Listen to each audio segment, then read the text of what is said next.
Hi, friends, and welcome to the session. I'm Ethan. This is Tom. Awkward Hi. pause for me. We obviously didn't plan that. No. We're talking today about how colleges evaluate applications. We're real glad you're here. Our check-in question today, in case I don't know whether you're joining us live or not, is what makes you nostalgic? And we've got a beautiful range of answers, as you can see in the chat. If you've never been on one of these webinars before, usually we tend to start pretty close to time. So we're going to start here in just a second.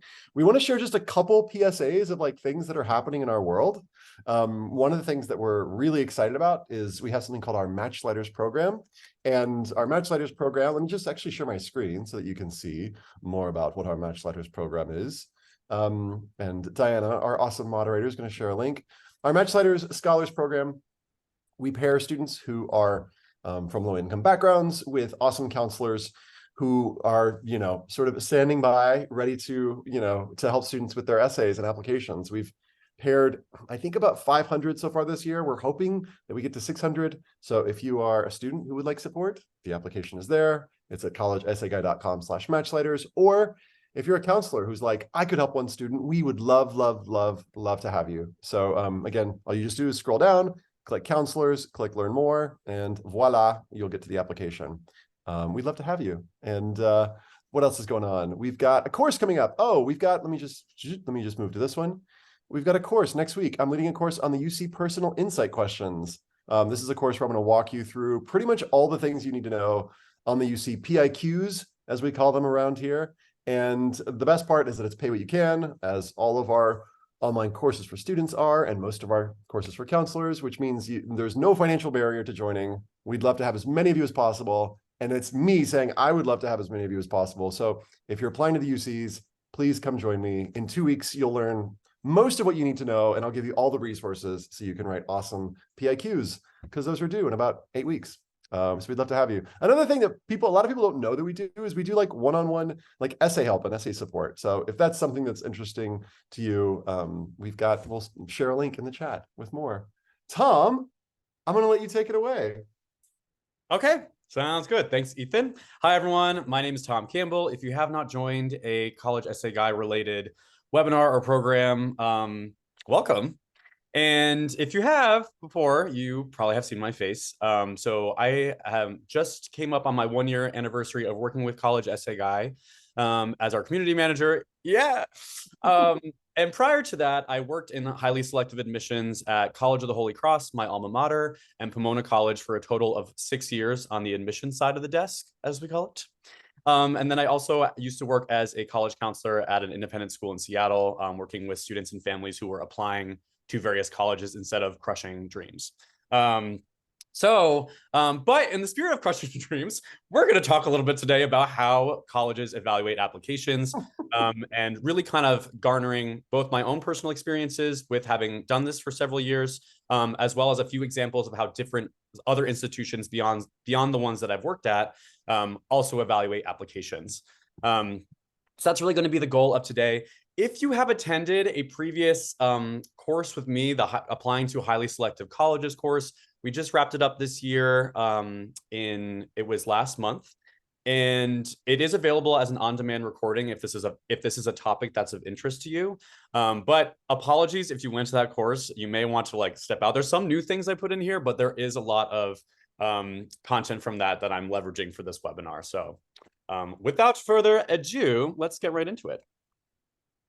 Okay, so boom, how colleges evaluate applications. That is what we are talking about today. Before I get into this, I do want to have the caveat that in general at College Essay Guy, most of the students and families statistically who come to us for support are students and families who are looking for insights on more selective colleges admission processes. That is because those are the schools where a college essay is required to oftentimes apply to that school.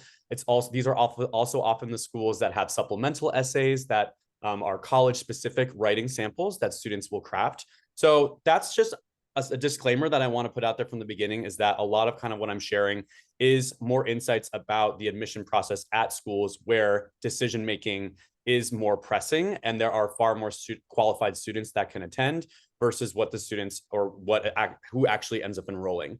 I like to put this slide right from the beginning, though, to be like, the best way to advocate for yourself in this process is to have a balanced college list. I may sound like a broken record from your college counselor, from other people, other webinars that you maybe have tuned into, but truly it's something that is really at the heart of what we are all about at College Essay Guy, is making sure that students have exciting college options by the time that they are thinking about the next step beyond their high school career. So these three stats I think are really, really important to remember and keep in the back of your mind as you start to kind of feel that anxiety tick meter or that stress meter go up and up and up as you start to think about, do I have what it takes to be admitted to some of these dream schools of mine? I have a lot of opinions about the term dream school. I can talk about that later. As in, I'm not a fan of the term. But I really want you to think about these three stats in particular, right? So first of all, 75% of schools that use the Common Application have acceptance rates over 50%. So having schools like that on your college list will really make it be relieving to you, especially if you apply to some schools that have rolling admission practices, schools like University of Pittsburgh or Arizona State, where if you apply now, you may find out in a few weeks or so whether or not you have a college that will accept you. Of course, fit is very dependent here. Not everyone's going to be a good fit for either of those schools, but thinking about ways to kind of dial down the anxiety and wonder, do I have an option that I like and will like to go to? Really kind of making sure that there's schools on your list that fit this profile, I think is a really great way to advocate for yourself and to have that security. The middle category here is oftentimes all the news articles and media and, things that you'll see in New York Times, front page, whatnot, are about the admission process at these elite colleges, these highly, what we call rejective colleges. But as you can see here, they really only represent 0.5 of the US high school graduation population in terms of that is the number of high school graduates that are enrolled at these elite schools that you see here on the screen. So again, being part of the 99.5% is not a horrible place to be just mathematically, and it's important to keep that in the back of your mind. And then lastly here, and of course, there are some public institutions that are quite selective. So some of the practices that I'll share with you today might be employed by some of these institutions. But in general, public flagship institutions are available to students in their own state, and their proactivity, they're meant to serve primarily the students from a particular US state or region. And that represents almost 3/4 of the US college going population are these public institutions. So again, huge advocates for also considering an awesome institution that's in your own backyard, and that you have a little leg up in the admission process purely by living in that state and area.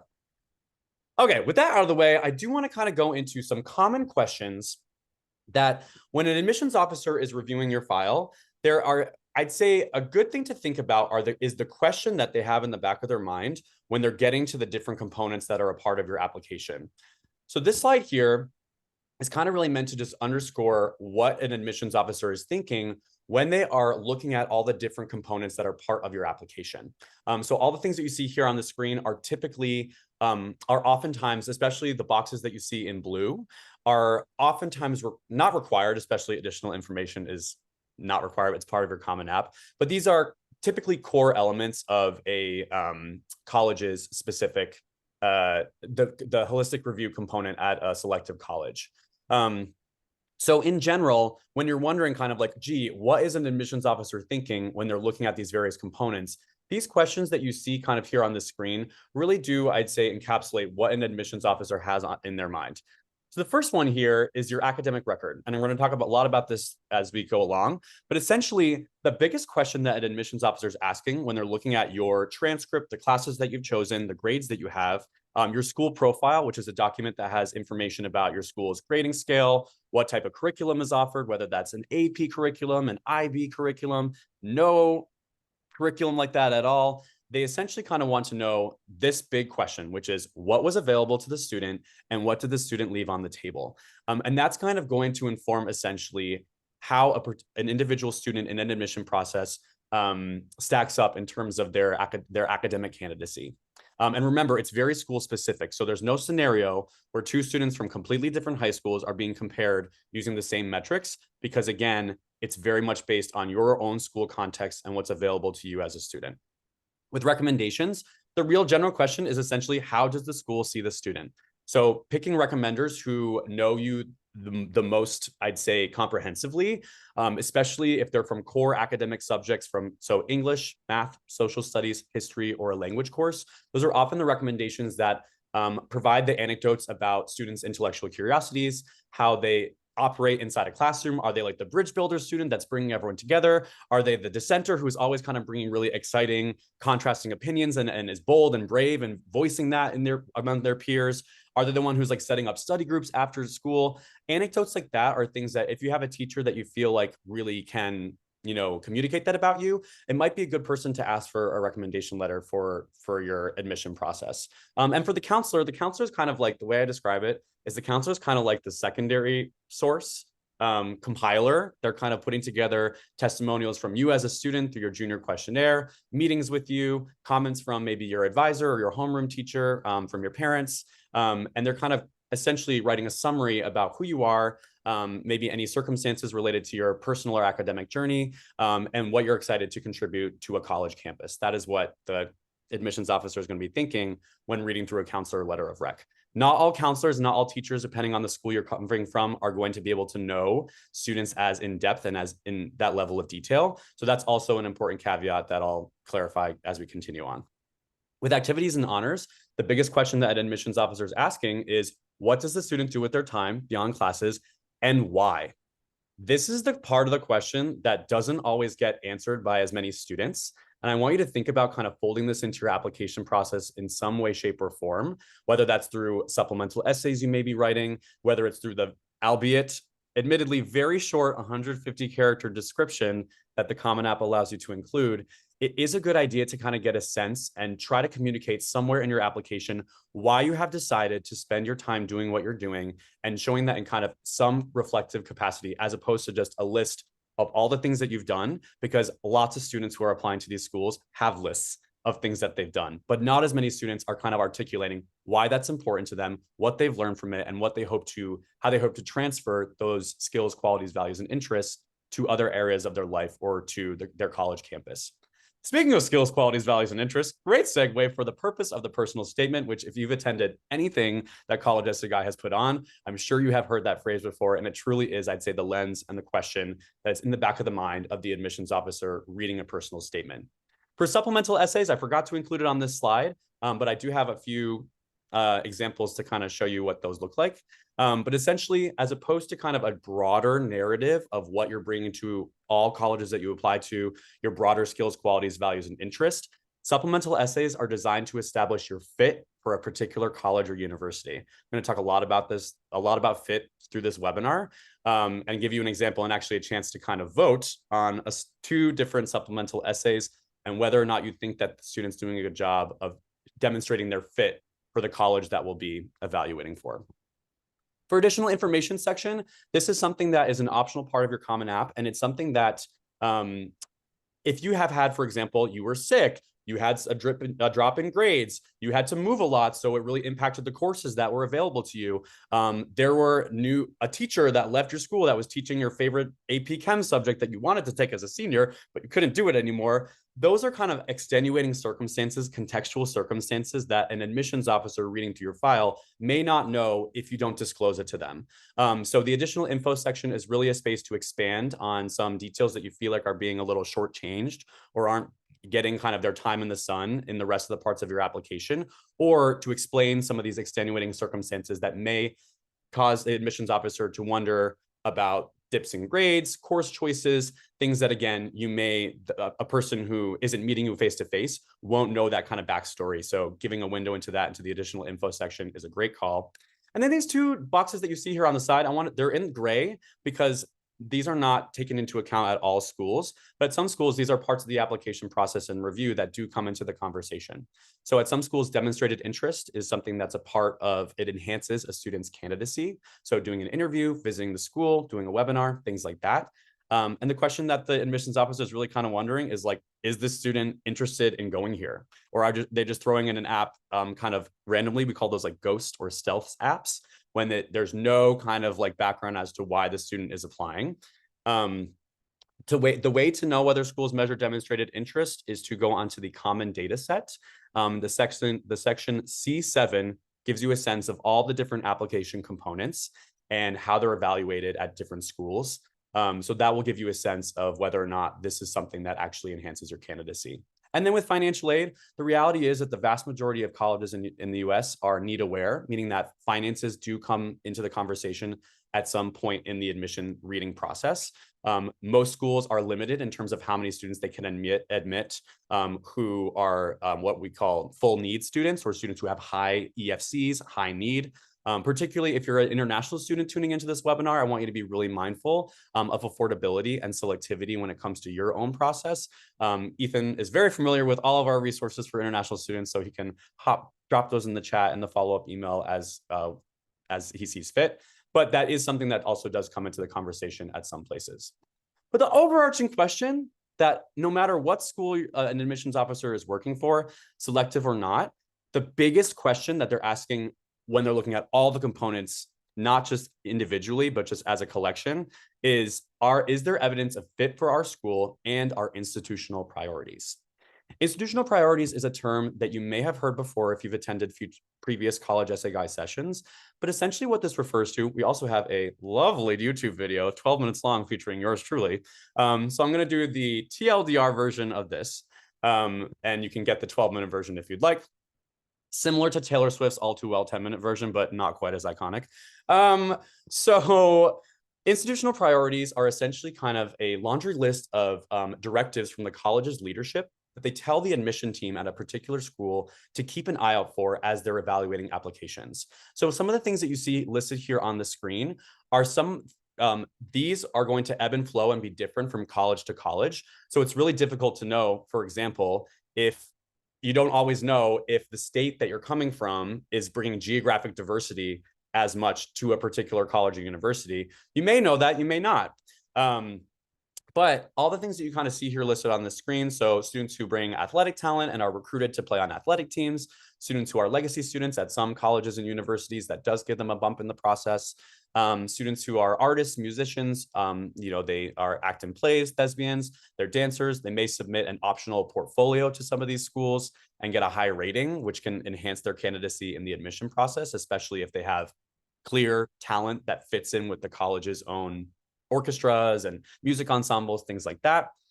Students coming from a wide range of backgrounds, that's definitely something that is very important to colleges and universities, especially highly selective colleges and universities, which oftentimes have not been the most open to students of all walks of life.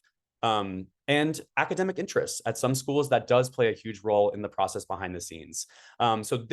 I like to put up this slide because there are many elements of the admission process that you can control: crafting a great application, putting together an awesome and personal statement, communicating your skills, qualities, values, and interests. Those are all things that you have ownership of as a student, but these are things that you don't always have as much control over in the admission process. And if you're identifying highly selective schools to apply for, it is important to know that this is going to be a big piece of your candidacy that is happening behind the scenes. And it's very difficult for you to know how heavy some of these categories are being weighed from school to school, because it's very variant depending on the college, and the priorities shift every year, and they're not super public because colleges are afraid that students might craft inauthentic applications to try and meet what they're looking for. Okay. So do all colleges... Sorry, can I make one quick thing? So yeah, to your point, because I'm answering questions in the chat. Tom noted something important, and he said it, but I want to underline it and bold it, that like there's some stuff you can control and some stuff you can't control. Yep. Sometimes folks will ask questions like, is it okay if, quote, or is it bad if? And the question is not like, it's hard to know how a certain aspect is going to impact your application, but focus back on what you can control. So for example, is getting a bad grade in such and such thing, is that going to hurt my chances? Maybe, but what can you control? Do you want to explain the grade? Do you want to explain the thing in your additional info? That's the thing that you can control. You can't really control. Can you retake the class? That's a thing that you can potentially control. But if not, you are who you are, what you are. And Same with like somebody asked about awards and honors. If you don't have awards and honors, your school doesn't give them. You can't do anything, about that. You can't like suddenly win Oh, all these yeah. awards. So just Yeah. don't sweat it. You know what I'm Yeah, saying? it's really school specific, student specific. And the school I used to work at was a very selective independent high school. It was very difficult to be admitted to that high school. And there were no awards or honors for the students there. They were getting admitted to highly selective schools in spite of having no awards. Again, it's very school specific. The students literally wrote in the box, Lakeside School does not have awards. So it really, again, I want to kind of dial back and try not to compare yourself to other students. That is probably the most difficult part of this process, because it's hard not to when you see lots of impressive things that students are doing online or sample applications that you're like, I can never craft one quite like that. It's really counterproductive to moving yourself forward along with your process and the work that you need to do. Because again, you are your own person. You're coming from an individual context that is different than the students that you're reading these sample applications from or random people on a chat box. So just, yeah, really want to plus one what Ethan mentioned. So do all colleges review files the same way? The answer, as with most things in college admissions, is no. It depends on the school. So this slide is kind of, in the theme of California, where both Ethan and I are tuning in from today. We're also both tuning in with blue shirts. So, just commonalities all across the board.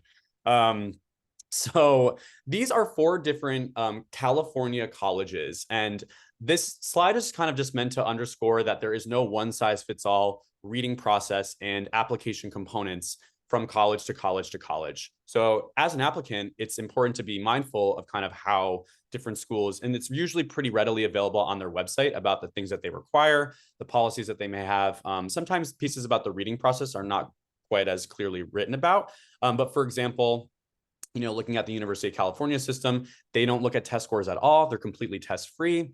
Same thing with Pitzer College and California State Universities. Pomona College, in contrast, is test optional. Even Pomona and Pitzer College, which are 2 selective Claremont colleges. I used to work at Pomona. Pomona and Pitzer, they share one mascot, #one team, go Sage Hens.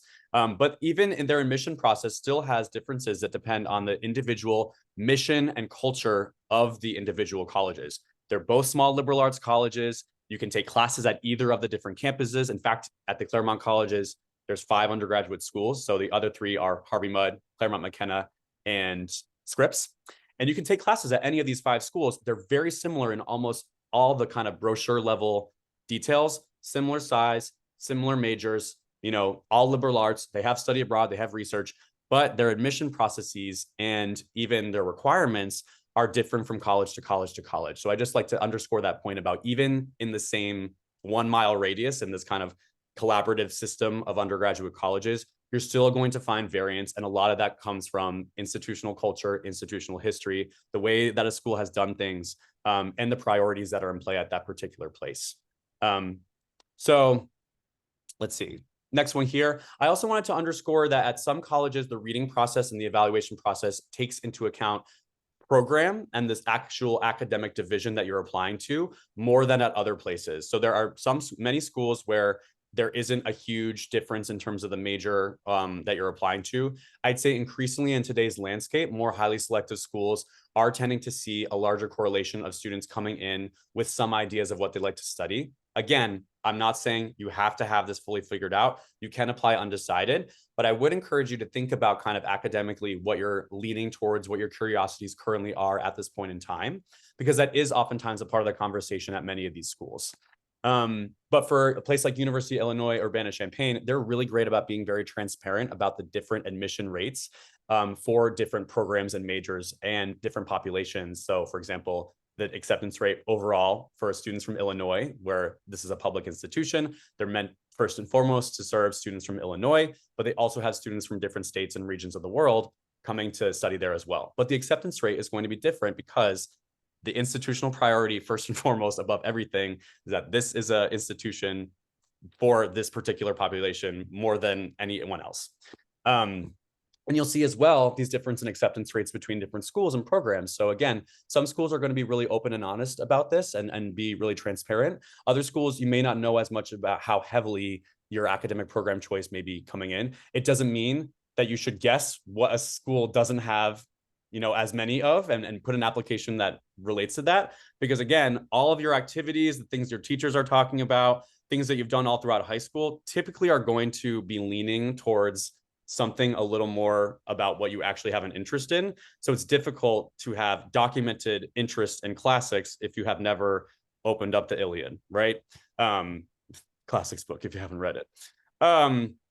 Another thing I wanted to just touch on here is that some schools fold in as part of their admissions evaluation process in their rubric valued qualities that are centrally connected and tied to the school's mission statement and their strategic vision. That's like a big theme of today's session, actually, is about being mindful and aware of what colleges value and what is part of their mission statement and who they're trying to bring into their campus. I just saw recently a clip from an admissions officer talking about, I forget which school it was. I think it was Virginia Tech. And the mission statement is literally all about service. And he's like, that's something that we at Virginia Tech really actively look for in our process. It's very tied to what we are all about as an institution. Claremont McKenna College, another Claremont College. So we talked about Pitzer for a little bit. Now we're talking about CMC. Or Claremont McKenna, they're really big on leadership. That's like a big part of their mission and culture. And if you look at any brochures, if you look at kind of any information about them, that is a quality in students, a valued quality that they have identified throughout their history and based on their founders, the population that they were meant to serve. That is kind of like just a big part of their institutional culture. Pomona, all these kind of value qualities that you see here on the screen are things that when I was reading there, I actually had to keep an eye out for and highlight instances and show whether or not this was emerging or developing or like exceptional in different student files. So there are some colleges that, will be reading your application that are taking into account these personal characteristics and qualities. And in fact, Ethan can share this in the chat as well. NACAC, which is the National Association of College Admission Counseling, they recently released a report that basically goes and shows all the different application components and how much have considerable importance, moderate importance at 185 different colleges that were sampled. And it really kind of gives you a sense essentially of what colleges, what it kind of weighs the most in the admission process. And by and large, it is a student's academic background and their academic profile. But one quality that kind of emerged really highly this year in the survey and the study were personal qualities and characteristics. So again, your essays are exactly the space to kind of really communicate that, as well as anecdotes from teachers and counselors that are part of your recommendations. But really, the bulk of kind of that work is happening with you as a student. So that's why we're all about values, skills, qualities, because it literally is actually getting you points in an admission process when you are folding things that are true to yourself into the process. Again, you may not know what all these value qualities are from school to school. This is something that Pomona has publicly put on their admission website. Some schools may be evaluating these metrics behind the scenes and they may not tell you about this.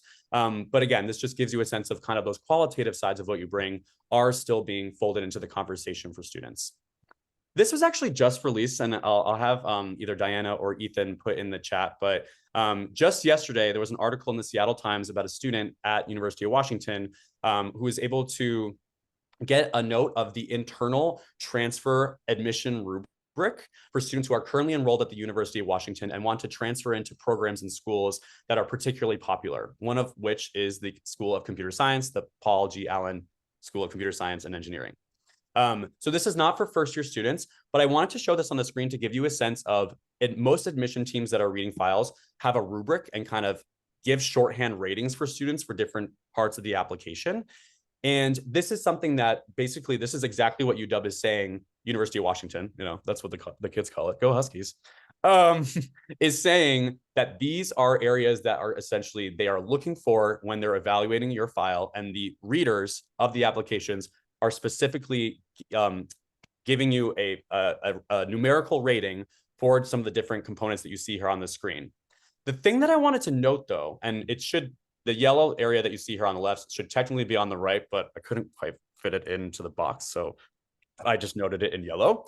But the word that, if you look at the admission rubric, and again, you can look at the Seattle Times article for yourself, you can look at the rubrics for yourself if this is curious to you, but the word that is associated with the strongest ratings is reflective. It's bolded, it's italicized.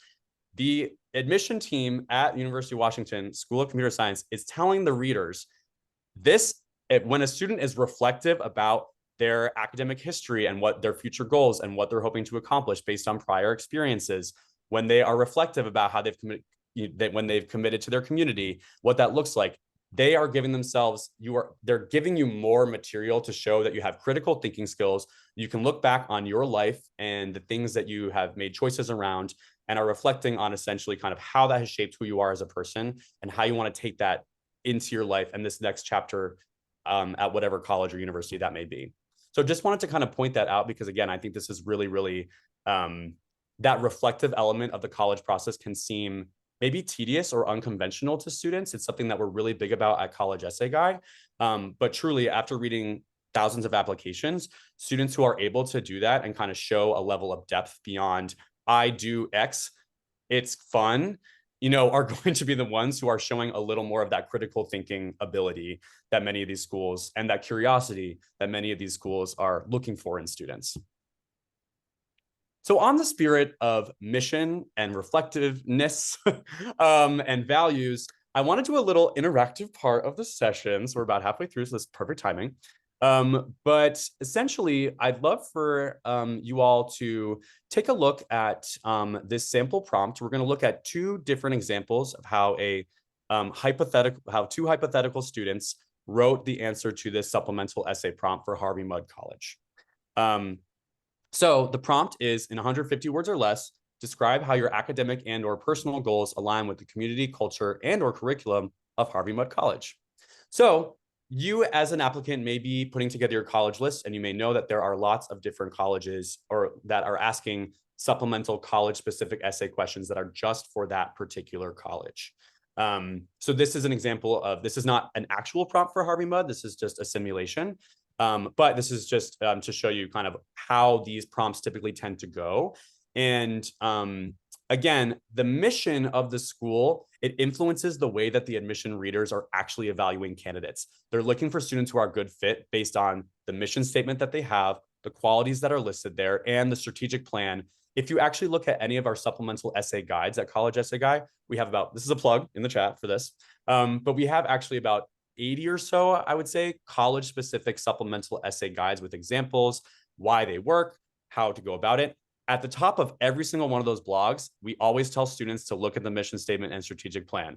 I'd be curious to see the click-through rates about how many students actually do that, because it seems like something that people probably just gloss over. But I really want to underscore how folding this in and showing that you get what the college is all about, you get what they're excited about, you get kind of why they were built and who they're meant to serve. And if you can fold that into your writing responses in some capacity, I'd say that you're distinguishing yourself leaps and bounds among many other candidates who are keeping things pretty surface level and not really kind of understanding the individual colleges that they're applying to as much. So the mission statement for Harvey Mudd here is to educate engineers, scientists, and mathematicians versed in all of these areas and in the humanities and the social sciences so that they may assume a clear understanding of the impact of their work on society. I just want you to think about that statement and kind of what Harvey Mudd is telling the public. This is what we're about. This is who we are. And these are our values. So with that in mind, I'd love for you to read these two different essay samples. There's going to be a poll that Diana, our wonderful moderator, will be releasing shortly if she has not already. And I'd love to know from both of you, or from all of you, which essay prompt you feel is not your favorite, because the job of the admissions officer is not to write about your favorite. It's to identify students who are a best fit for the college that you work for, the mission that you're representing, the strategic plan that they have. So I'll give you a couple minutes to read through these. Tom, can you hear me? Yeah. Quick side.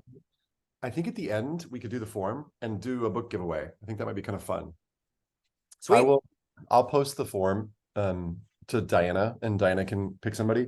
I think in the last 5 to 8 minutes or so. I have to go pick up Zola to go pick up her soccer game, but her soccer practice. But I'll post that in the Slack. Awesome. Thank you. So it's looking pretty split. And for the sake of time, I will kind of go ahead and just kind of go forward with my analysis. And if I was working at Harvey Mudd based on the mission that's here, which prompt I would have chosen. So I'm going to go ahead and end the poll. So About 37% of you are thinking that student A is kind of answering this question more effectively, and 63% of you are identifying student B. I agree with the 63% of you. I'm in the majority today, and the reason why is because the student in the second essay is talking specifically about the impact of technology on society. They've identified an example that really does align with that. Whereas the first one, it's not bad. You know, the student is identifying actual things that they've done in STEM to prepare themselves to do well there. At College Essay Guy, we tell students, talk about what you're bringing to the table, talk about what you can contribute to these schools, your prior experience, how you're going to take it to the next level at, you know, these various colleges. That's great. But the prompt here is really describe how your academic personal goals align with the community culture and curriculum of Harvey Mudd. The second one, student, is doing a much clearer job of showing that alignment with the school's mission about understanding the broader impacts of technology, and not just the tech side, but how it actually impacts human beings, how it impacts the world around us. So again, these mission statements, these strategic plans are things that I think can really, really help improve your candidacy if you keep them in mind. Okay, that was really quick, but what I want to really do now is go even more behind the scenes of a particular school to kind of give you a sense of how many selective colleges review applications and the way that the admission officer actually does their job. So if you're wondering what happens when I submit my application and I have to wait for several months to find an answer, you are going to find that out in the next 20 minutes. Okay, so we're going to do a simulation of pretending that we're working for a school called Ford Sand University. If you read this little profile here, you may see that it's loosely inspired by a particular selective college that many of our students are passionate about. Very loosely, very loosely. Very loosely, very loosely. Yeah. But I do want to clarify again that this is a completely fictitious college that we are representing. This is not any insider secrets for a real school that you may be applying to. So I just want to put that out there as a caveat. But say we're working for this very fine institution that we're all admissions officers for it. And at the beginning of the year, the admission team gets a talking to from the leadership, from the vice president, who, based on talking with the president of the college, the board of trustees, perhaps faculty might have given them some directives. We have some strategic objectives that are overarching goals that the overall university outside of admissions has, that the college leadership has identified as, these are the things that we want to focus on to kind of continue to advance our stature on the world stage and continue to be this great, fine institution that we are. So you can see here on the screen, these are some of the things that for Ford Sand, some of the people in admissions might have to keep in mind as they are identifying applications based on, again, that institutional fit and these priorities and goals that the college has for who they want to be in the future going forward. Specifically for admissions, though, there are things that happen from year to year that, in addition to the common institutional priorities that I showed you earlier, these are some specific things that, say, at a particular college, they might have to kind of think about as they're making admission decisions. So, say the year before at this particular school, we had a lot more kids who were coming from Western states than from other areas of the country, than the South. It was a particularly low enrollment year for that particular region. This happens to be an application cycle and year where students from the South are by just the magic of the powers that be, are going to be slightly advantaged in the process this year compared to the year before, because there's a deficit at the school for that particular part of the desirable incoming blend of students and backgrounds and experiences that they're hoping to bring into the fold. Same thing with over-enrolling. Some schools will provide opportunities and housing and special programs to incentivize more local students who can commute if they have an over-enrollment crisis. So this, again, is just examples of like things that admissions officers, when they start at the beginning of the year, before they even read your file, before you hit submit, these are the things that kind of they're talking about to prepare themselves for when they actually start diving into the reading process. And they're different from school to school. Usually at college, we're also, as the admission team, we're going to look at a lot of data about when students apply, where they're coming from, how many of them are applying early decision versus regular, what states they're coming from. We're going to be looking at the high school types that they're coming from, what primary academic interests they are. And again, it's our job as an admission team to make sure that we're not lopsided in any way, and that the balance of student experiences and interests that the faculty and the administration and the staff members who work at that college want to see in the residence halls, want to see in their classrooms. It's our job as an admission team to make sure that that happens based on what we've been told we need to keep an eye out for. So that is really kind of like what's happening before you even hit submit. And then when you do hit submit, this is an example of what's called committee-based evaluation. Committee-based evaluation is a very popular reading method at many selective colleges where two admissions officers read the same file at the same time. I'm going to describe that in just a second. But essentially, they're splitting up the work amongst each other and having a conversation about students, typically within a 10 or so minute window. It's short, it's quick. The admissions officers are really kind of looking out for evidence of institutional priorities, evidence for fit and alignment with the mission of the school that they're searching for. Before that, though, of course, the first thing that they're looking for is academic admissibility. They want to make sure, based on your academic profile, that you are an admissible student, that you will do well there academically based on the background of your courses, grades, those different components. But about 80% of students, and let's say, forward stand here, 80% of students are academically admissible. So how do you get that number from 80% closer to 8%? That's what we're about to kind of walk through with this kind of phase and process. So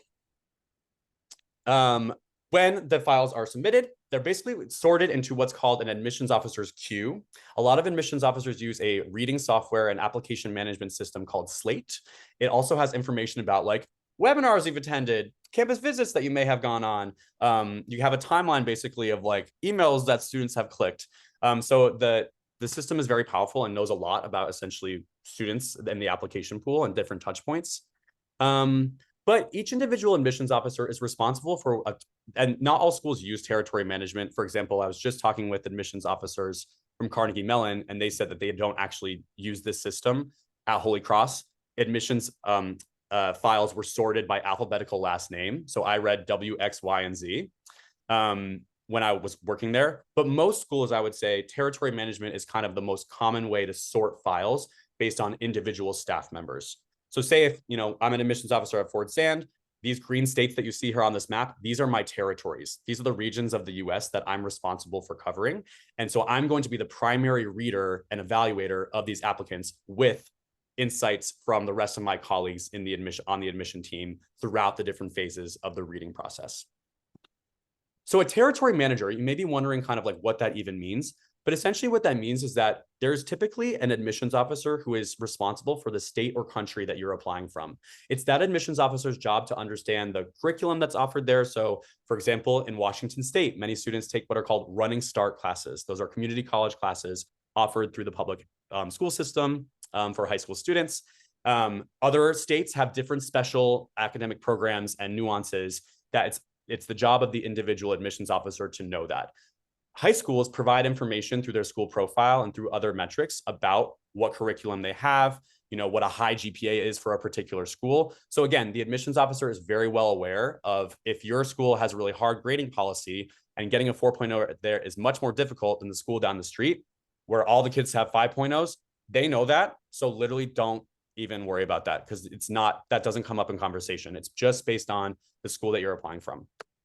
But the admissions officer in this region will be thinking about, I don't want all the kids to be coming from just one feeder school. I want to have students coming from all different parts of the state, coming from different backgrounds in terms of, the demographics of the state. I don't want all kids coming from urban centers. I want rural students to be a part of the perspective and the conversation and just enhancing campus life based on that. So that's something as well that admissions officers who manage a territory, they go and visit high schools in the fall. They meet with college counselors at high schools or community-based organizations. So that's something that kind of is the job of the admissions officer. One plug that I want to make here, though, is that they also are there to be a resource for you. So often I see students writing in on like Reddit or like a Discord group or whatever, questions that are very specific for a particular college that the best person to answer it will be the person who actually works there. So if you have a scenario like that where you're like, oh, there's a discrepancy between the questions on the Common App and the website, which ones do I choose? Don't just ask random people on the internet, ask the school directly, because A, you could gain demonstrated interest as part of their admission process, which never hurts. And B, you're getting information directly from the source as opposed to a third party. So remember that even if admissions officers don't respond to your emails, you can always send a reminder or send a second one a week later. Sometimes people get busy.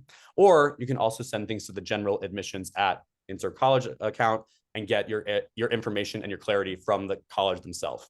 It's a big thing that I've noticed in recent years is a fear of reaching out to admissions officers, and I want to like debunk that.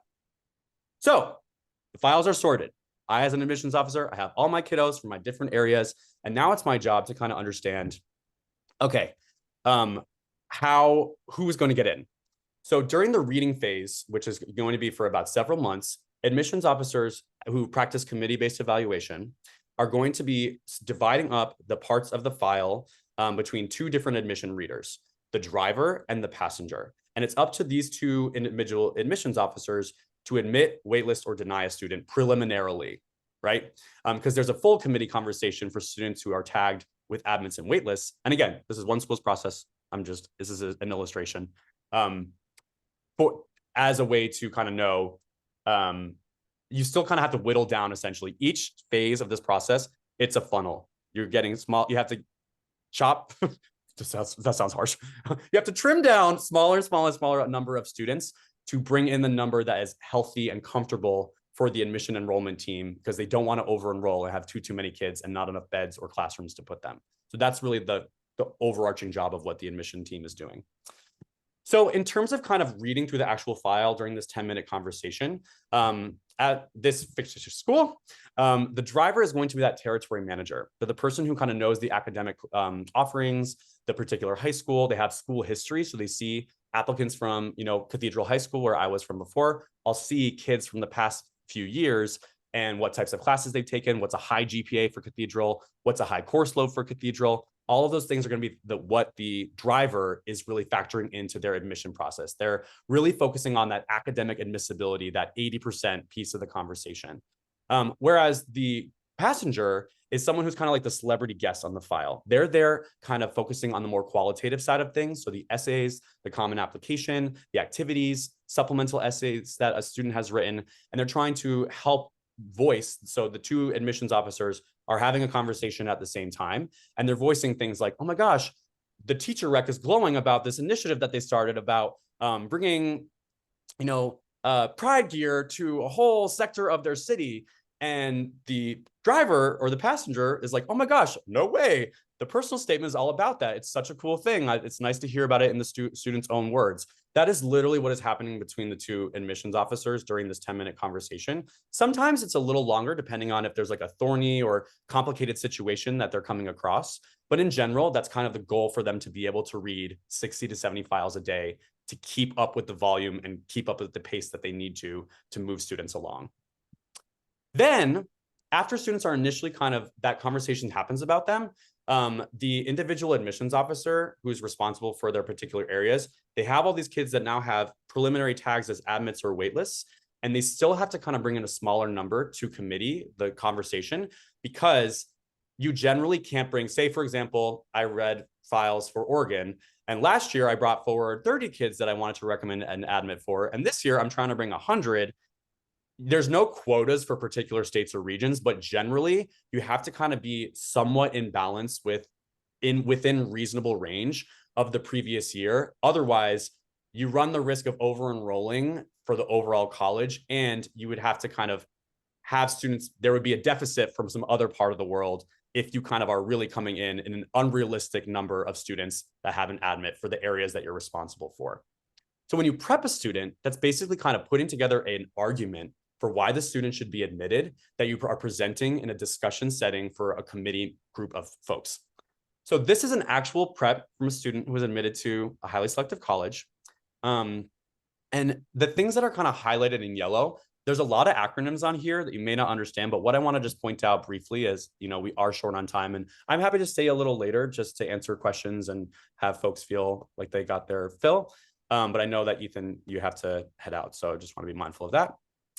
For 8 more minutes, I'm going to leave right at the top. And okay, sounds good. We're close. I'll leave you to do the form and the book thing. Cool. Okay. All right. Cool. Okay. So with this prep, a few things that I want to point out to you. This, again, is essentially the argument as to why the student should be admitted for the particular college that we work for, right? So the thing that stands out for this fictitious student here, Tina, it's a real prep, it's just anonymized, is the thing that's standing out is that at this particular school, she happens to have academic interests that are uncommon in the pool. So she's standing out in the process because of that. And the art interest is super well documented. It's not just that she put down art on the application, but she's actually explored it and has a theme to her application related to it.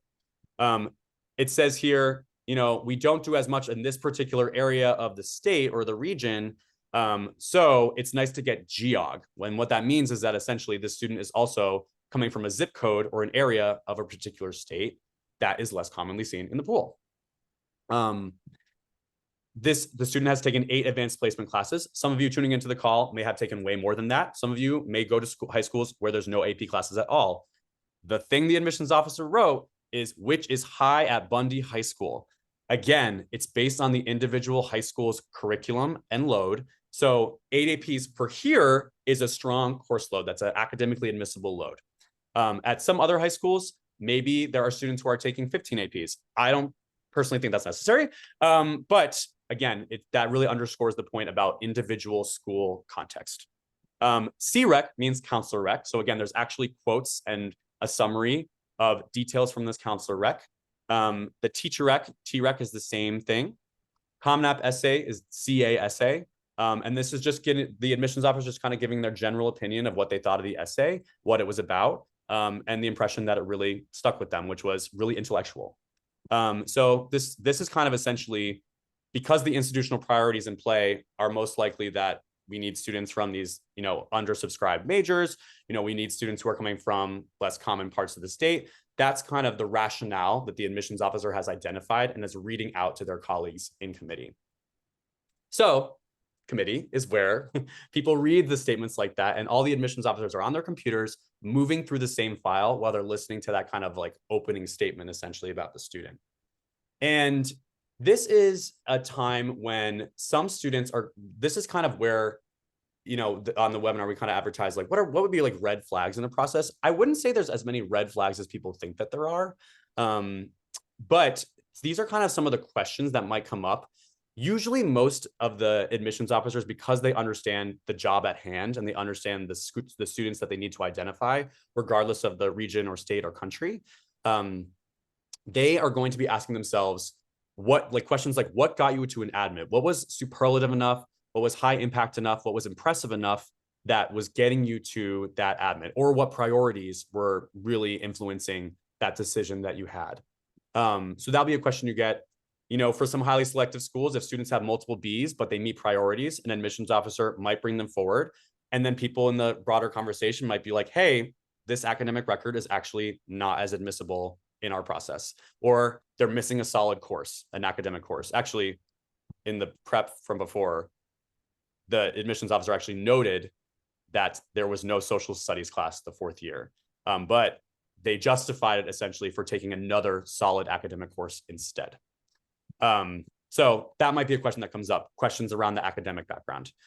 Sometimes admissions officers will be like, I'm not seeing kind of quite what's so exciting about the student based on what you've identified or highlighted in their app or circled or, the quotes that you share with me. So it feels like a more waitlisty file to me because there's nothing that's really getting me to an admit is kind of like a phrase that you might hear. Another one that you might hear is, where's the intellectual curiosity? Many colleges very highly value intellectual curiosity. And the way to think about that is like, the things that are kind of like the Wikipedia rabbit holes that you go down when you're, really diving into a particular academic topic. You listen to podcasts about it. You just find yourself kind of like scrolling through articles or social media accounts that relate to a particular area. Writing and kind of revealing that in your application, that burning curiosity, and asking yourself questions about, why is our society functioning this way? Are there other systems that work better? Asking those questions and telling admissions officers that you're thinking about that is oftentimes something that really does, at many schools, is a valued quality that they're searching for, right? And some kids will kind of be brought forward because the admissions officer is like, they farm goats, and I think that's really cool. But at most colleges, being a goat farmer is not an institutional priority. So just because a kid is cool or you really like them, that last bullet that you see here really underscores that students who are cool are turned away from amazing colleges all the time. And it's because they don't meet institutional priorities for that school, not because they're not impressive enough or they haven't done enough amazing things with their life. This slide, the TLDR here is basically this, that even still after all of those rounds in that funneling, there's usually still too many students. And to underscore the point that we brought up before about not really knowing how things are going to ebb and flow depending on an individual college, the circumstantial factors like over-enrolling the year before, or being high from kids in the West and low from kids in the South, you don't really know as much about what that's like at each school that you're applying to. One year at Pomona, when I was working there, we were low on women, which was very unusual because our applicant pool has a lot more female applicants than male applicants. So at the shaping phase, at the end, we realized that we were being too harsh on the women in our process because that was something that we were told we have too many. We want to kind of have there be a varied gender balance around 60% women, 40% men. That was the desired outcome that the college leadership was indicating to us. We actually had to pull in female students at the end because when we were doing our final data reports, we were low on that particular area. So again, so fluid, so hard to predict, and very circumstantial from year to year. That was a lot of information, but we ended right on the dot. Boom. And I really hope that this gives you, again, the goal of this session was really to understand how colleges evaluate applications, to really kind of get that behind the scenes look. And to clarify, I think, some of the distinctions between processes that you can control, which were some of the things that we mentioned at the beginning, your personal statement, the activities, how you write about them, showing your why, showing your alignment with mission of different schools. And then the reality of the process, as I just described to you, is that these things that are happening behind the scenes are a reality. They are the way that many of these colleges move through files, but it doesn't mean you still shouldn't put your hat in the ring, and you still shouldn't try to put together an application that you feel proud of. It should be balanced. You should have a range of schools, but being mindful of the two sides of the coin, I think, is going to equip you with a much more healthy and productive admission process that you're embarking on. All right, my daughter has soccer practice, so I gotta go. Yes. I love you all. I'll let you give folks the form. We would love to hear more about what stuff you're interested in. So Diana's going to share in the chat a little form. It'll take a couple minutes to fill out, but I might vamp a little bit and answer a few more questions. I tried to, I think I answered like 50 questions in the chat. Amazing. But and I'm going to stay on it and see if there's any unanswered questions on the moderator document. So again, if you have a question that you asked and it hasn't been answered yet, I'll try to get through as many, I'd say, in the next 20 minutes or so. So again, feel free to stay, but no hard. And we'll give away 2 books. To those of you who fill out the form, Diana's going to just randomly choose 2 people. So fill out the form. We'll mail you a copy of College Admission Essentials. You've got to be domestic to win because sometimes the international shipping is really tough to do. Sorry. But much love. I'm going to go pick up my daughter and take her to soccer practice. See you soon. Thanks, Ethan. Bye, Tom. So to clarify, Diana, has the form been shared out yet? The chat is a little hard to follow just because when people leave, it scrolls so rapidly. Yep, form has been shared. Folks have gotten some time to fill it out. So just let me know how many folks you want me to pick, Tom, and I will send some names. Okay, well, I think we're only allowed to do 1. So I'll say 1, but I'll wait until kind of the end of the Q&A section, and we'll email out, of course, the students who are eligible for the book. So yeah, sorry that, again, Zoom has updated. So as you can see, it's very difficult to like keep an eye on the questions in the chat. But I'm going to, luckily, Diana has been doing a wonderful job of we have a little behind the scenes stock of questions that I have here that I'll try to answer as many as possible. Okay. So one question that I'm seeing is, does having a withdrawal in one subject in a transcript affect chances of being admitted? This is an example, Tedros, of where I would actually use the additional information section, because having a withdrawal from a class, usually there's more to the story there. There either was the material was challenging in some way, shape, or form. I've actually withdrawn from a class in college, and the reason why was because of a lot of personal things that I was going through, things with my family. I needed to lower my course load, and there was one course in particular that was way too time consuming for me, and so I had to take a withdrawal. It's not something that was ideal, especially my last semester of college, but it was the right decision for me personally. And to communicate that in the additional information section of your application is the best way to advocate for yourself. But again, that's something that it's hard to say just how much a withdrawal will impact your candidacy from college to college because you're not part of that committee conversation and you're not part of that room. You're always welcome to email individual admissions officers from your area. If you look up individual admissions officers on their website, they usually, many of them will have the regions that they read for, so the geographic territories that they represent. So that's something to kind of really keep in mind. And you can always ask that question individually to colleges that you have identified that you want to apply to. Dylan asked, can you explain about the junior questionnaire? So this is probably something I referred to at the beginning of the session. Many high schools will use what's called a questionnaire or a survey. Well, they'll send it out to juniors, high school juniors that they're working with to get, it's like a brag sheet. It's to get more information about the student, where they come from, how they spend their time. So that way the college counselor, because most college counselors don't have hours and hours to meet with individual students. So it's a way for them to kind of get a sense of who the student is, what they're interested in, what types of colleges they may want to go to, and other information about the student. So that's what I mean by a junior questionnaire. Some schools may use different terms for it or may not even use that as a practice, but it is a pretty common way for individual high schools to get more information about the students that they're working with on the counseling side. Lori asked, if a student has ADHD and dyslexia, I think the bolded ones actually may have been answered in the chat somewhere, but I know the chat's rapid fire, so I'll just go through this quickly. If a student has ADHD and dyslexia but is still competitive, should that be mentioned in their application or would that count against them? Lori, I'd say that's a personal decision. In my experience, actually reading for Pomona, where again, the admit rate was under 8% each year I worked there, we had students who had a wide range of learning disabilities, learning differences that were a part of their candidacy. Some students chose to write about that. I think we appreciate it when students mention somewhere in their application accommodations that they need, because it lets us know, that we have the environment, we have the resources that they need to be successful. It's a personal decision. Some students would rather not include that as part of their narrative.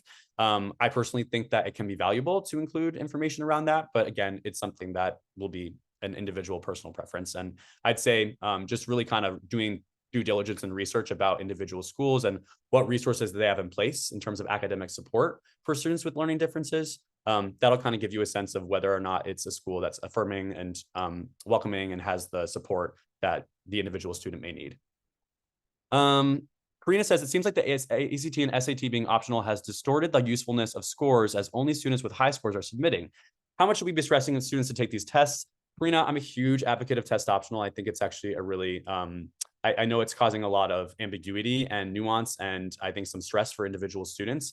But in general, I would say that the test optional movement is everything that you mentioned, I'd say is very accurate. There is, I'd say, less emphasis and less schools. There are caveats here, of course, are heavily weighting testing as part of their admission process. And as the years go on and individual admissions officers get more and more accustomed to reading files without testing, they will be able to continue to do their process. And they already have shown that they're able to do it and still bring in talented best fit students, because according to the University of Chicago, a student's GPA and their academic coursework is 5 times better at predicting their college success than their standardized test scores. So that research is widely known. It's a very common, especially in the education fields and higher education, people who work in the profession are very aware of that. Individual schools may have different policies that sometimes have political motivations and reasons. But in general, I would say de-emphasizing testing as the end-all be-all for most students and most processes is, I'd say, kind of the general rule of thumb. Again, these schools will individually mention on their common data set how heavily testing is still weighing into their admission process. So in section C7 of a common data set that's available on, just if you Google it, that's something that you can look into to see just how heavily testing may weigh at a certain school. Maya asked how important are honors. We kind of touched on this a little bit. I would say honors are actually, I literally used to like rapid fire go through that section because it was the activities list that was much more how the student actually spends their time.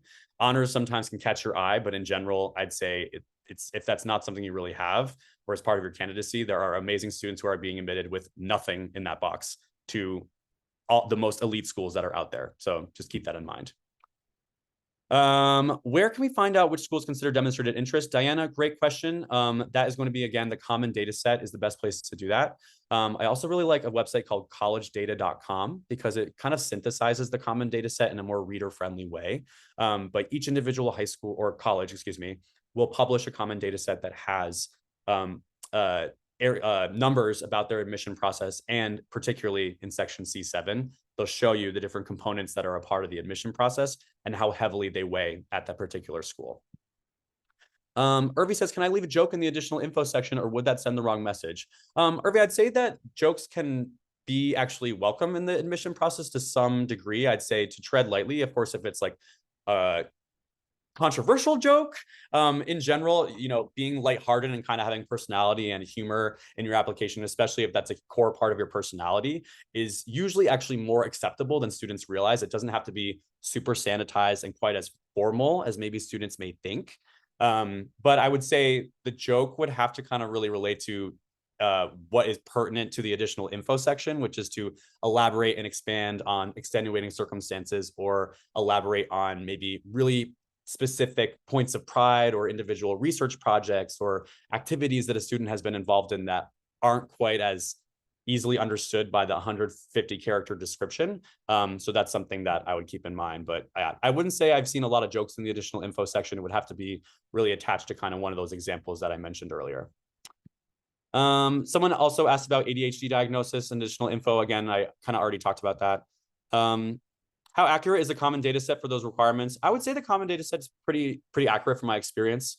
For all the institutions that I've worked at, it really did kind of underscore in the grid, you know, what's considerable importance, moderate importance, no importance. All the schools that I've worked at and any common data set I've read, from my understanding, it's pretty accurate about how heavily different things weigh at that particular school. Usually, especially schools where demonstrated interest or interviews give students a substantial bump or edge in the process, they're usually going to move demonstrated interest to considered, or, you know, more important than not considered at all, right? So I'd say it's a pretty accurate tool to use. Darren says, is it important for a STEM kid to have an English and history teacher as a recommender?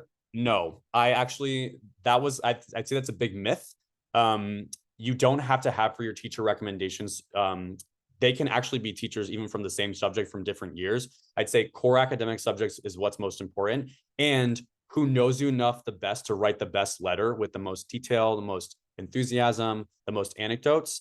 Again, you may not all have that because you may be going to a large high school. You haven't had the chance to really get to connect with your teachers. But in general, if they teach a core subject and they know you really well and have a lot to say about you, that's usually a sign. And especially if you read like comments that they send to you for your report card, or other like evaluations that are sent home to your family, or even just like looking on assignments of yours and seeing the comments that they're writing, that's usually a good sign of the types of things that they may be including in your recommendation.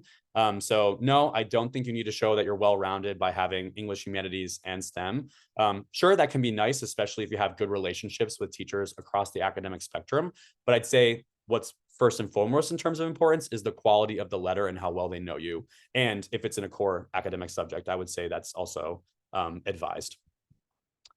Chris says, for the additional info, do you have, how do you organize it so it doesn't seem like a random list of things that you've done? I recommend using headings. So for example, you can say things, you can have like a bolded heading in the Common App text box that's like academic challenges. You can have, you know, a bolded heading that's like research at University of Illinois, or whatever it may be, just so that way you have sections essentially kind of similar to the activities list that make it easier for the admissions officer reading it, as opposed to just random paragraphs, to know what each additional information testimonial may be about. It's completely optional, so you don't have to even use that space. But I would say, especially when so many students have extenuating circumstances, it can be a really valuable space for them to elaborate on those. Can additional info section be used as a place for my gap year essay? It's a great question. In fact, most schools actually have a space specifically for educational interruption. And it's where if you have to take time off from school or you are on a gap year, they actually give you a space to talk about your gap year in the application. It will pop up as an option. But if you want to provide additional details beyond that essay, word count, or whatever it may be in your additional info section, that's definitely also more than appropriate. Please, I have good academic records and enough work experience. Can someone here help me securing scholarship? My two recommendations for scholarship websites are called FastWeb and Going Merry. Those are two scholarship websites that do a really good job of trying to, you fill out like a long questionnaire, and then they try to pair you with scholarships that you're most likely to win based on like, if they're really local and you have to be from a certain zip code or town or state to be eligible for it, the more essentially you can whittle down the competition with the scholarship, the more likely you are to actually get that outside scholarship. So going Mary and FastWeb, again, the chat is like, it's going to be difficult for me to provide that there, but I'll put it in the show notes so that way you can have that going forward. Let's see. If student has financial need, could that be a deterrent since the college only has so much aid they can offer? Charlene, it can, depending on the college. So colleges that are need blind do not factor in financial affordability or how much money a student has into the admission process. Most schools are what we call need aware, meaning that the reality is that they need a certain number of tuition dollars and revenue to be able to keep the college running at the way that it is. So schools, you can very easily find that out if a school is need blind or need aware from even just Googling it. It's usually available on their financial aid website as well, or their admission website. Or Common Data Set, multiple places to find that info. One thing I do want to mention though, is that even if a school is need aware, it doesn't mean that you shouldn't apply there, because there are many schools where they still have financial aid budget to allocate. And especially if a student is compelling and meets priorities, they will try as much as financially possible for that individual school to admit the student. So that's something I'd say to keep in mind, and not to automatically and actually a lot of students especially make this mistake, especially international students who have high financial need, because they target all these elite schools. Many students target all these elite schools that have need blind admission processes or meet 100% of demonstrated need. And because of that, the competition balloons because everyone's kind of targeting these same small group of schools. So when it comes to financial aid, I think it's important to be really mindful of what makes the most sense for your family, filling out the net price calculator early on. There's also a really great tool called My Intuition that I highly recommend if you haven't heard of it before or done it. It's a really great way if you're early on and you don't have a sense of how much need I might, have in terms of how many colleges will look at me. That's a way to get kind of a ballpark figure, a general estimate, based on a really, really short, a few quick questions about your affordability when it comes to selective colleges. So yeah, the My Intuition calculator is a great way to get a sense for that. What do you think about submitting a resume? I personally don't think it's really that necessary. It usually is very repetitive from what a student puts in their activities list.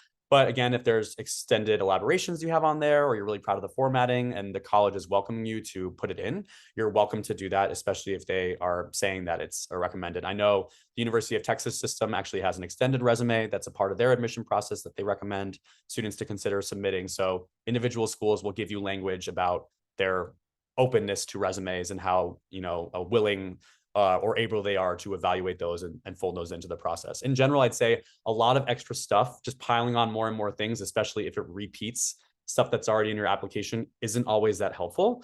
So I'd say just keep that in the back of your mind when you're thinking about, is this really enhancing my candidacy or folding in something new that the admission team doesn't know yet from other sources in my application? That might be a sign that it could be worthwhile to include if the school allows for it. If you are a single parent, how would you include that in the additional information? Yeah, you're welcome to kind of mention your kind of family background and the world that you come from, and the additional information can be a great place to talk about the household you grew up in, especially if you had more responsibilities, you had sibling care because it's a single parent household. That's very common, as someone who's read applications for students to write about some of those extenuating circumstances that have taken up their time or just influenced the life that they've lived. Yeah, you can definitely include that too. Do institutional priorities ever get published? Some schools do. So kind of like I showed with University of Illinois, Urbana-Champaign, they are very clear about the academic areas at their school that are imbalanced. So again, it will depend on the individual college. I'd say most likely though, they're not really including them very explicitly or transparently because colleges are worried that students and families will, especially the savvy students and families who have been immersed in the college process for many years, maybe have more resources, more connections, or, admissions officers from their high school that they are able to have FaceTime with. That's something that, colleges are wary about. So oftentimes being super public about all these behind the scenes priorities is something they're not as comfortable doing. My school doesn't have GPA, Susanna, it's totally fine. There's an amazing school in New York called St. Anne's School, where there's literally no GPAs. The students literally only have narrative evaluations. It's paragraphs, little short paragraphs about all their classes throughout high school. those students who are admitted to lovely colleges, they're, seen as very intellectually curious and well in the process. So again, not having a GPA is not a deterrent to your process. It's only based on what your school's policies are that you're being evaluated in that context. So even if kids have GPAs at other schools, it's not changing your process in any way. Does GPA weigh more, SAT or ACT score weigh more? Lynn, your grades and your courses weigh far more in the admission process, especially now in 2023, than your test scores. And that will be pretty consistent, I would say, at almost all colleges and universities. I don't know of any place that would say otherwise. So your grades in high school over that 4-year chunk of time are a better predictor of college success, A, and B, more helpful to the admission team. Is research important? It can be. If you've done research, that's definitely great to include. It can really show intellectual curiosity. It can show self-directedness. It can show entrepreneurialism, a lot of great values, but that's not a requirement to be admitted to selective colleges. I think there is actually a really, I'd say, wise critique of what's called the pay for play. It's a term that's used essentially for paying for certain, expensive research opportunities and impressive activities to impress admission committees. That's something that I don't necessarily think that students have to be doing with their time. In previous presentations, I've given examples of ways that students have shown intellectual curiosity, self-directedness. They've put together a Wix website of oral interviews that they did in Koreatown in Los Angeles because they're interested in history. A kid did a podcast, put together a podcast all about ants. There's a student who started a digital art body positivity Instagram and got other collaborators to be involved in that. So there are other ways that are free or low cost to be able to lean into your skills, qualities, values, and interests. If research is a place to do that, great. It's not a requirement by any means, but it can definitely be a wonderful part of your candidacy, especially if you're demonstrating fit for an academic or intellectual interest of yours. Were we taking a class you got a B in to turn into an A, be viewed negatively by admissions officers? I wouldn't say that I would spend a lot of airtime talking about that because in general, a B is not really all that bad. Yes, schools, in general, more selective schools are not admitting students with tons and tons of Bs on their transcript by and large, but every school is going to think about this differently. I would say you're welcome to retake that class. I personally don't think it's really that necessary. And especially I wouldn't really spend a ton of airtime talking about why that was because the subtext is kind of that you just really wanted an A and not as much like you really struggle with the material or really wanted to improve it more. So I wouldn't say you want to come across as kind of like perfection obsessed because that actually kind of many schools are flooded with applicants who are very, very achievement driven and they associate self-worth with grades and test scores. And so oftentimes admissions officers are curious about other things that students bring to the table that might be more unexpected. And yes, of course, it's a little bit of a double standard because they're like, well, we want these great academic records, but we also want students who are willing to fail and trip up and do this and that. So I'm the first to acknowledge that disconnect. But I also think it's just, this would be an example of something that I don't think needs an explanation because it kind of makes you seem a little perfection obsessed, which isn't a great look, I would say. Can IB students look better when applying to colleges? I wouldn't say that they look better than students with AP curriculums or other curriculums because again, it's based on your own individual high school and what's offered there in your school. So if your school offers the IB diploma, it's a great advanced, higher rigor courses to take. So I highly recommend taking advantage of that if it's available to you and if you're interested in it.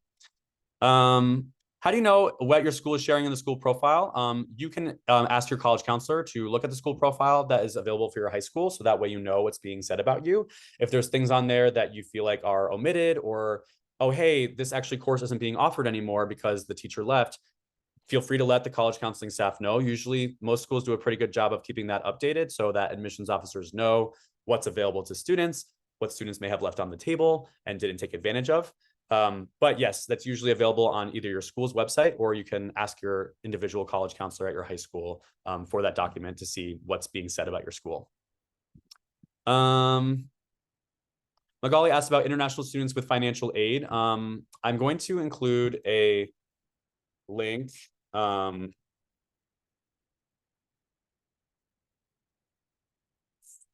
it's a resource that we put together, a college essay guide called Auxilia. And it's specifically designed for, let's see, putting together a financial aid list for international students that is based on your own particular situation, more palatable for your process. My biggest piece of advice is I'm usually really big on students not applying to, you know, so many colleges, dozens of colleges. But I would say as an international student, the reality is that especially if you have high financial need, the options for you are more limited when it comes to the US admission landscape. So it might be a part of your process to apply to a lot more schools than a quote unquote typical US domestic student would be applying to, because you may need to try to maximize your chances at more and more schools through that process. But yeah, that's kind of my biggest piece of advice. Just know that it is a very competitive process for that particular demographic.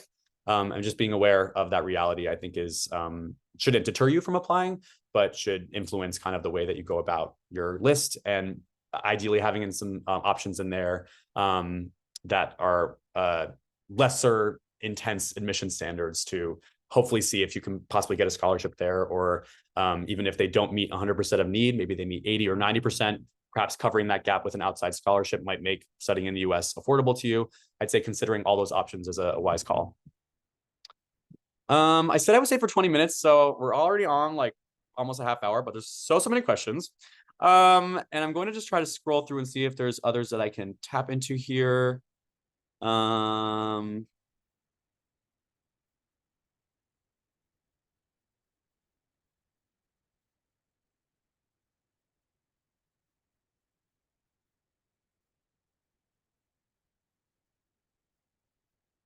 Someone asked, does one's application last year impact his or her admission chances the following year if she applies to the same university or college? That's a great question. If you are a reapply, so you're reapplying to a school that you applied to the year before, maybe you weren't as happy with your college results and you spent the year on a gap year you were working, you were traveling, you were doing something else. That's something that you can definitely it's great to go ahead and reapply to these different places. I would say you should be including new information in your application the second time around. You shouldn't be reusing the same essay. You should ideally have new information that it changes the story from the year before. So new experiences from your gap year, maybe more clarity around your academic or personal goals. Trying to fold those into your application in some capacity is the best way to advantage yourself. I actually had a student at Pomona who was a reapply, who was admitted the second time around because her academic interests changed. They happen to be more in line with our institutional priorities based on personal experiences and work, a volunteer internship that she did. And so I was able, and I liked her the year before. She was a great student. She just didn't meet as many priorities. So it's great to see the application come through again and to have new writing samples, new experiences that she was reflecting on, and ultimately ended up working out for her. So again, new and relevant information from the time you applied to the time you're applying the second time around is going to be the best way to advantage yourself with that. Can you get a recommendation from your supervisor at work? You can. That would count as an outside recommendation. I would say to limit those beyond 1 or 2, because it kind of can be a little overkill when students just send so many recommendations that are usually saying similar points of praise. So that's totally up to you, and it can definitely enhance your candidacy if you have a great relationship with the supervisor, or they see you in a different light than your school, your teachers, and your counselor. Some say that applying to a lot of colleges can put me at a disadvantage because colleges can see how many schools I'm applying to and reject me. Colleges cannot see how many other schools you're applying to unless you tell them that. No college has access to your college list. They don't know how many schools you've applied to. So that is fake news. So again, unless you are telling them I've applied to these 12 other schools, that's not something that colleges will know about your admission process. So I would not worry about that. Let's see.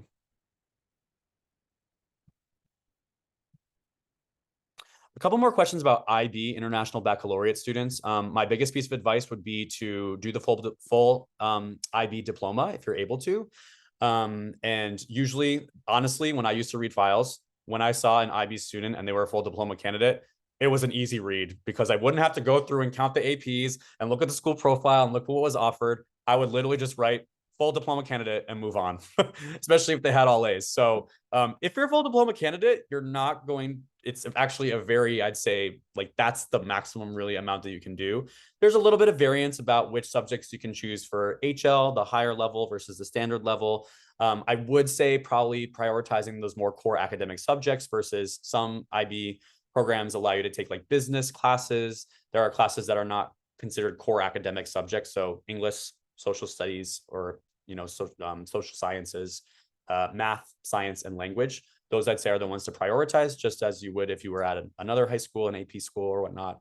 But that's my piece of advice if you're an IB student, is to do the diploma. And if you don't do it, maybe mention in your additional information about why your intentional academic choices were otherwise. I've had students in the past who were like, hey, I wanted to do the IB diploma, but my school has this special like capstone hybrid internship program where I wanted to take advantage of that. So I wasn't able to complete all the diploma requirements, but I'm glad I did what I did because it allowed me to explore XYZ. If that happens to be your situation, you're welcome to elaborate and contextualize that in your additional info section.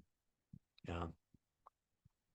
All right, that was a lot of info. And again, thank you so much for the 385 of you who are still here listening to all this laundry list of questions. Wasn't able to get to every single one of them, but I hope this really gave you some perspective on behind the scenes, world of college admissions.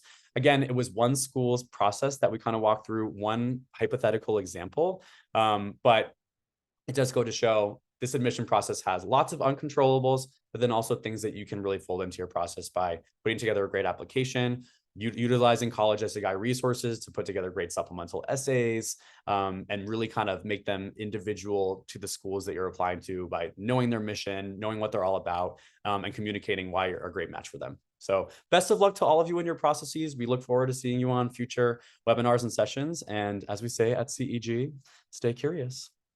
Bye now. Thank you.